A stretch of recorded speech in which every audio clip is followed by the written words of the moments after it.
The final scenario I'll be looking at today is where the regulatory bodies have the most influence.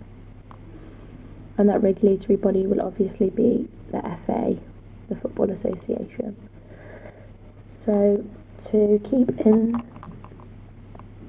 the regulatory body, to not break any of their rules or get in trouble with them, is to make sure all the coaches are qualified and trained for the age group they're going to be taking charge of.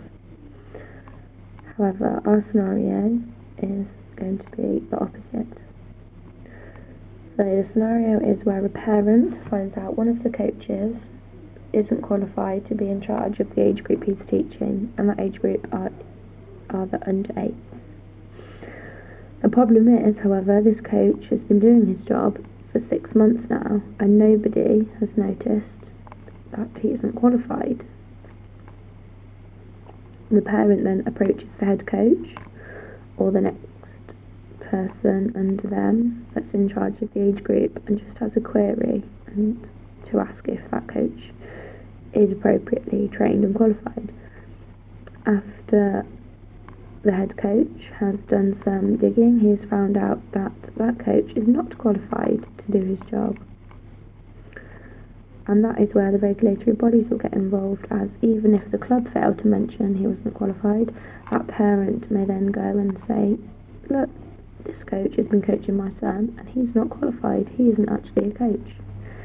Once the FA then find out that the coach isn't qualified, they will come down on the head coach for failing to notice that he wasn't qualified, and then appointing him to coach a very young age group of lads in football. The club could then face a fine for putting the children at risk, which is obviously all down to the regulatory body. They'll have to enforce that. They've also broken the legal factor of negligence, as they failed to notice he was unqualified, failed to check that he was qualified once they'd appointed him, and they let him coach an age group on his own, which is even worse. The legislation they could touch on is first aid if the children are physically hurt by the coach or the coaching style. However, the most important one is the regulatory body. Now, the FA can choose whichever punishment they would like to enforce, but obviously that coach that's unqualified will get sacked straight away and may even be banned from the club for a while.